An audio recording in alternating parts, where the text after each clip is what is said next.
Good morning, students. Today we are going to start with our next topic, that is law of chemical combination. There are 5 laws that we are going to study in this chapter. That is law of conservation of mass, law of definite proportion, law of multiple proportion, law of reciprocal proportion, law of combining volumes, and Gay-Lussac law. In these 5 laws, these 2 laws, that is law of conservation of mass and law of definite proportion, you have already studied in your 9th standard already. But here also we will go through that things. The very first law, starting with the first law, that is law of conservation of mass. Law of conservation of mass says that total mass of the product in a chemical reaction is equal to the total mass of the reactant.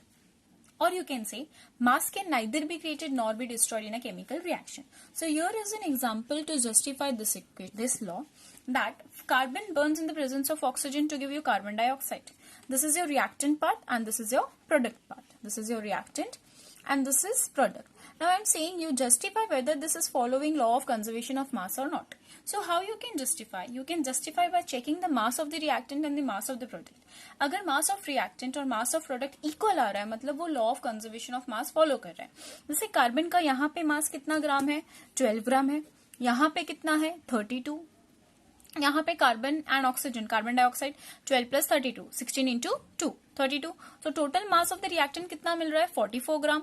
Total mass of product कितना मिल रहा है? 44 ग्राम. मतलब ये क्या कर रहा है? ये law of conservation of mass follow कर रहा है. ठीक है, समझ में आया? Law of conservation of mass क्या बोलता है? मास can neither be created nor be destroyed in a chemical reaction. और आपको पता है balancing the chemical equation is very necessary because it follows which law? Law of conservation of mass. मैं एक और एग्जाम्पल के थ्रू आपको समझा रही हूँ. Burning of magnesium ribbon in the presence of air. Magnesium means Mg, oxygen O2 gives you magnesium oxide. और you can से एक सिंपल एग्जाम्पल ले लेते हैं हम, मैग्नीशियम का नहीं लेते, सिंपल एग्जाम्पल लेते हैं. Water, formation of water. H2 plus O2 gives you H2O. Simple. So balance करेंगे. ये रहा टोटल. यहाँ पे हाइड्रोजन कितने ग्राम से? 4. ऑक्सीजन 32. यहाँ पे टोटल कितना है? 2 इंटू 18. 2 इंटू 18. तो चेक करोगे तो टोटल कितना आएगा? यहाँ पे 36 ग्राम्स. यहाँ पे भी कितना आ रहा है? 36 grams. So mass of the reactant is equal to the mass of product. So this is your law of conservation of mass. That mass of the reactant should be equal to the mass of the product. Okay. Now next law, that is the second law, law of definite proportion, also known as law of constant proportion. Now what does this law say? This law says that a pure chemical compound, कोई भी pure chemical compound that always contains same elements combined together in the same definite proportion by weight. This is saying कि कोई भी chemical compound अगर combine कर रहे हैं वो हमेशा उसके डेफिनेट प्रोपोर्शन बाय वेट में होता है. जैसे एग्जांपल मैंने यहाँ पे वाटर का लिया है, sea water, tap water, river water. सबका फॉर्मूला क्या है? H2O, H2O, H2O. 2:16, 2:16, 2:16. और यू कैन से सिंपल 1:8, 1:8, 1:8. मतलब वाटर का कोई भी सोर्स हो, वहां पे हाइड्रोजन कितने टाइम्स होगा? हाइड्रोजन 2 टाइम्स होगा. और ऑक्सीजन कितने पार्ट में होगा? ऑक्सीजन 1 पार्ट में होगा. Whether the source is what ever, कोई भी प्योर केमिकल कंपाउंड का. ये आपको लॉ ऑफ डेफिनाइट प्रोपोर्शन बोलता है. आपके टेक्स्ट बुक में एग्जांपल क्यूपर कार्बोनेट का दिया होगा या फिर क्यूप्रिक ऑक्साइड का दिया होगा. जैसे लैब में क्यूप्रिक कार्बोनेट अगर प्रिपेयर कर रहे हैं तो वहां पे कॉपर का रेशियो भी फिक्स है, कार्बन का रेशियो भी फिक्स है, ऑक्सीजन का भी रेशियो फिक्स है. कॉपर 1 टाइम है, कार्बन 1 टाइम है, ऑक्सीजन 3 टाइम्स है. सेम वे अगर आप उसको लेबोरेटरी में प्रिपेयर करो, सेम वे अगर वो आपको एक्सटर्नली नेचुरल सोर्स में भी मिल रहा है तो वहां पे भी कॉपर आपको ऐसा नहीं होगा कि उसका फॉर्मूला चेंज हो जाएगा. No, it will same, if remain same, if it is a pure chemical compound. समझ में आया? Okay. Now next law is law of multiple proportion. What does law of multiple proportion says? When two elements combine, जब 2 element combine कर रहा है to form more than one compound. When 2 elements combine to form more than one compound, then the masses of one of the element which combine with the fixed mass of the other elements are in the simple whole number ratio. इसका मतलब क्या है? जैसे आप देख रहे हो यहाँ पे मैंने हाइड्रोजन और ऑक्सीजन दो एलिमेंट्स लिए। I have taken hydrogen and oxygen two elements, ठीक है। दोनों एलिमेंट को एक दूसरे के साथ कंबाइन किया। अब ये कंबाइन डिफरेंट डिफरेंट टाइप्स में कर सकते हैं। फॉर एग्जाम्पल, हाइड्रोजन ऑक्सीजन के साथ कंबाइन करके वाटर बना सकता है, हाइड्रोजन ऑक्सीजन के साथ कंबाइन करके हाइड्रोजन पर ऑक्साइड बना रहा है। मतलब एक एलिमेंट दूसरे एलिमेंट के साथ कंबाइन कर रहा है। अब यहाँ पे अगर आप देखोगे हाइड्रोजन 2:16 रेशियो में, यहाँ पे भी 2:32। सिंप्लीफाई करेंगे तो कितना आ रहा है सिंपल रेशियो में? 1:8, 1:16, ठीक है। मतलब हाइड्रोजन का रेशियो क्या है? फिक्स। एक एलिमेंट का रेशियो क्या होना चाहिए? फिक्स। जो दूसरे एलिमेंट के साथ कंबाइन कर रहा है, ऑक्सीजन का कितना आ रहा है? 8:16। 8 और 16 उसके सिंपलेस्ट रेशियो में है कि नहीं? So this is your law of multiple proportion. एक और एग्जाम्पल समझाती हूँ लॉ ऑफ मल्टीपल प्रोपोर्शन का। For example, I am taking nitrogen and oxygen. Nitrogen और ऑक्सीजन दो एलिमेंट ले रही हूँ, तो नाइट्रोजन और ऑक्सीजन कंबाइन करेगा to form nitrogen oxide. Nitrogen और oxide nitrogen dioxide, dinitrogen oxide.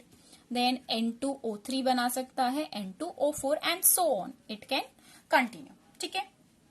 तो यहाँ पे जो नाइट्रोजन का रेशियो है, नाइट्रोजन कितने टाइम्स कंबाइन कर रहा है? यहाँ पे 14 है, यहाँ पे नाइट्रोजन ऑक्सीजन, यहाँ पे नाइट्रोजन ऑक्सीजन 16 टाइम, नाइट्रोजन यहाँ पे 28, यहाँ पे भी सेम है 16 टाइम्स है। Number of parts of nitrogen weight by parts, यहाँ पे नाइट्रोजन 28, यहाँ पे भी 28, यहाँ पे ऑक्सीजन 48, यहाँ पे ऑक्सीजन 64। अगर मैं इसका भी फिक्स वेट ऑफ नाइट्रोजन को सिंपल रेशियो में कन्वर्ट करूं, अगर मैं इसको सिंप्लीफाई करूं, तो ये तो सेम आएगा एज इट इज 14:16 ही आएगा। यहाँ पे क्या आएगा? 28। सिंप्लीफाई करूंगी तो मुझे कितना मिलेगा? 14, और ये एज इट इज 16 ही रहेगा। यहाँ पे सिंप्लीफाई करूंगी तो 14, और ये कितना आ जाएगा? 24, ठीक है। यहां सिंप्लीफाई करूंगी तो मुझे कितना मिलेगा? 14, और ऑक्सीजन कितने टाइम्स मिल जाएगा? 32।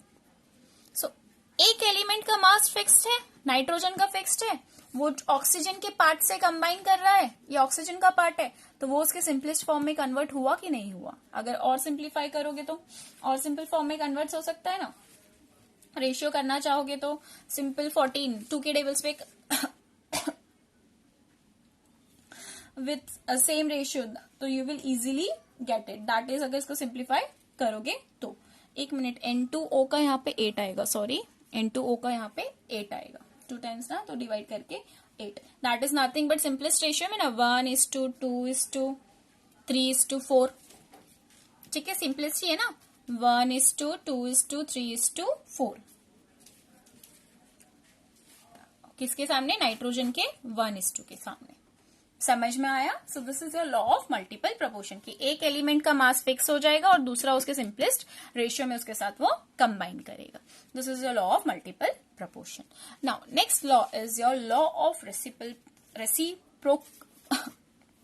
reciprocal proportion. Now what does law of reciprocal proportion says you? Just see the law. What does it says? It says that when two different elements combine separately with the fixed mass of third element, दो different element है, वो third element के fixed mass से combine कर रहे हैं, तो जब आप उसका रेशियो लोगे, the ratio in which they do so, the ratio जिसमें वो combine करते हैं, either will be same or some simple multiple or some multiple of ratio in which they combine with each other. क्या बोल रहा है ये लॉ? थोड़ा कंफ्यूजिंग है बट सुनो, अच्छे से सुनो, अगर समझोगे तो बहुत इजी है। H हाइड्रोजन, मैं बोल रही हूँ हाइड्रोजन एक थर्ड एलिमेंट है और वो दो डिफरेंट एलिमेंट्स के साथ कंबाइन कर रहा है, एक सल्फर के साथ कंबाइन कर रहा है और एक ऑक्सीजन के साथ कंबाइन कर रहा है। सल्फर के साथ हाइड्रोजन सल्फाइड बनाएगा, ऑक्सीजन के साथ H2O बनाएगा, और ये दोनों एलिमेंट भी एक दूसरे के साथ कंबाइन करेंगे तो फॉर्म SO2, ठीक है। अब H2S, H2O, SO2, अगर हम इनका पार्ट्स देखेंगे तो दैट इज 2:32 सिंपल फॉर्म में, this is 2:16 and this is 32:32। So that अगर उसको आप सिंपलेस्ट फॉर्म में करोगे, so that is 1:16, 1:8 and 1:1। Simply form में कन्वर्ट किया तो 1:16, 1:8, 1:1। तो अगर इसका रेसिप्रोकल चेक करोगे तो वो इसके सिंपलेस्ट फॉर्म में होगा या फिर आइदर सेम होगा, ठीक है, when two elements combine with the fixed mass of the third element, their reciprocal ratio is either in the same or in the simplest form. तो अगर इसका रेसिप्रोकल रेशियो चेक करेंगे तो 1:16 अपॉन 1:8 का अगर चेक करेंगे, that is 1:16 into 8 by 1, that is nothing but your, simplify करोगे तो 1:2 और you can say ratio is 2:1. तो उसके साथ सिंपलेस्ट फॉर्म में आया कि नहीं आया? ठीक है, सो this is the law of reciprocal proportion. ठीक है, समझ में आया? ओके, नेक्स्ट लॉ है आपका गेज-लुसिक law. Gauss-Lukens law of combining volume. What does it says? When gases react together or produced in a chemical reaction, they do so in a simple ratio by volume to one another and to the volume of the products produced.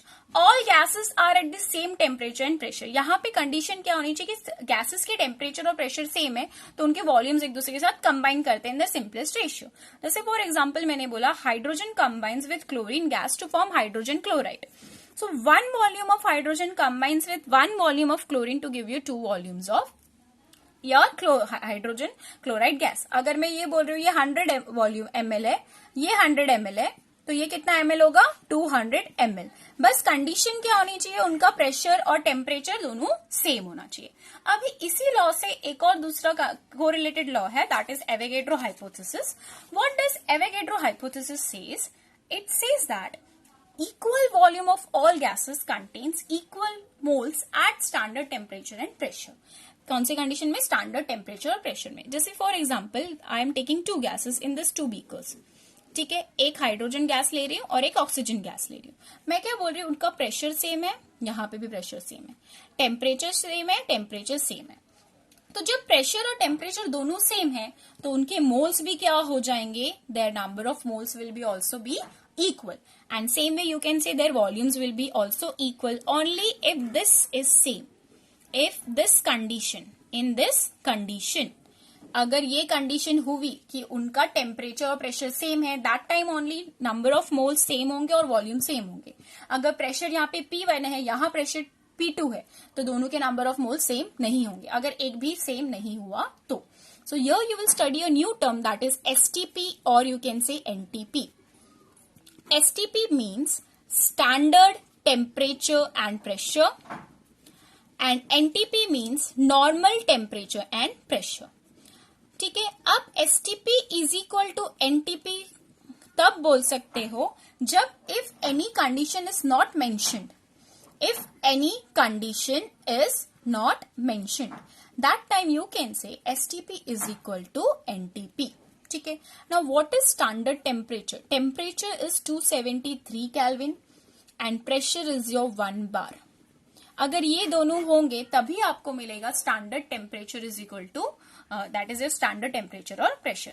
ठीक है, तब दोनों same है. Normal temperature, NTP means normal temperature and pressure. So Avogadro ने इसके according क्या बोला कि 1 mole of any gas at STP is equal to volume find किया उसने, that is 22.4 litre of the gas. उसने ये बोला कि जब कोई भी 1 mole of any gas at STP is equal to 22.4 litre. अब ये उसको कैसे पता चला? Using this equation that is PV is equal to NRT. This is your ideal gas equation. यहाँ पे सब कंडीशन को अप्लाई किया तो उसको वॉल्यूम का वैल्यू मिला दैट इज 22.4 लीटर. ठीक है, कोई भी गैस, जैसे मैं हाइड्रोजन गैस की बात कर रही हूँ तो 1 mole of hydrogen gas at STP का वॉल्यूम क्या होगा? 22.4 लीटर. अगर half moles of hydrogen gas की बात की तो ये कितना हो जाएगा? 11.2. समझ में आया? तो इसके अकॉर्डिंग हमें एक रिलेशन मिला that is volume of STP is equal to n into 22.4 litre. This was the equation that we get according to Avogadro hypothesis. समझ में आया? That is equal volume of all gases contains equal moles only at standard temperature and pressure. तभी same होगा volume, but अगर moles same होगा volume के according, but अगर condition same नहीं है तो वो सेम नहीं होगा. Is this things clear to you? Okay, so this were the laws. अगर आपको कोई भी डाउट है तो आप वीडियो देखने के बाद मुझे ग्रुप में पूछ सकते हो. Thank you.